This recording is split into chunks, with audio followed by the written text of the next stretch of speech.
Hi, first graders, it's Miss Bennett, and today we're going to keep learning even more about Martin Luther King Jr. and how he was a civil rights leader and helped fight for equal rights for all people. Now, we learned a little bit about him already, but now we're going to learn even more details about his life from this book called Martin Luther King Jr., A Life of Fairness. So let's get started reading. You have probably heard of Martin Luther King Jr. There is a street or school named for him in almost every state in the country. There's even a holiday named after him. But do you know why he's famous? Martin Luther King Jr. was born on January 15, 1929 in Atlanta, Georgia.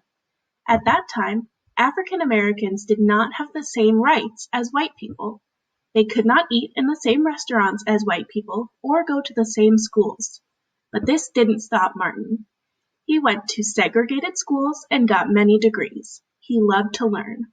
That means he went to schools with only people who had the same color skin as him. He couldn't go to schools with people who were white. After his schooling, Martin became a pastor at a church in Montgomery, Alabama. He began to speak about fairness for Black people. He told people to take a stand against racism. People were moved by his words, and he was asked to speak to groups all around Montgomery. One day, Martin heard about Rosa Parks. Rosa was arrested for not giving her seat to a white person on a bus in Montgomery. This act set off a boycott. African American people in Montgomery would not ride the buses until laws changed. They needed someone to lead them in protest. Martin was chosen to lead the protest.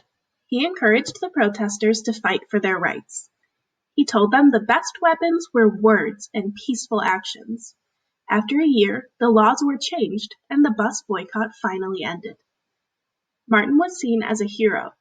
His powerful words had brought change. This was the start of the civil rights movement.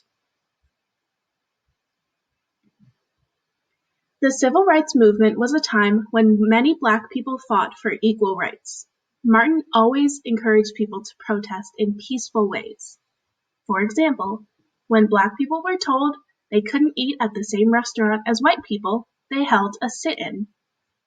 Protesters filled the seats of the restaurant. They wouldn't leave, even though people shouted and threw things at them. These types of quiet protests got the world's attention. Martin was always leading the way. Martin protested peacefully, but many people were violent towards him. His words about fairness angered them. His home was bombed, he was beaten, he was attacked by dogs. Some of the people who marched with him were hurt. It was a scary time. Martin never became violent. He inspired people with his wise and peaceful words. He went to Washington, D.C. to speak for equal rights. 500,000 people gathered to hear him speak. He told them about his dream that one day America would be a place where all people were treated fairly. He imagined a day when no one would be judged by the color of his or her skin. People cheered for his dream. Martin was awarded a Nobel Peace Prize that recognized his work for peace. Many people believed in Martin's dream. Some others did not. They wanted things to stay the same. Martin was killed on April 4, 1968. His powerful voice was silenced, but still the civil rights movement moved on and more laws were changed. Many people say Martin's powerful words won the movement. Martin spoke out for fairness. He fought for change with words instead of violence. Today, people still remember Martin. How do you remember him?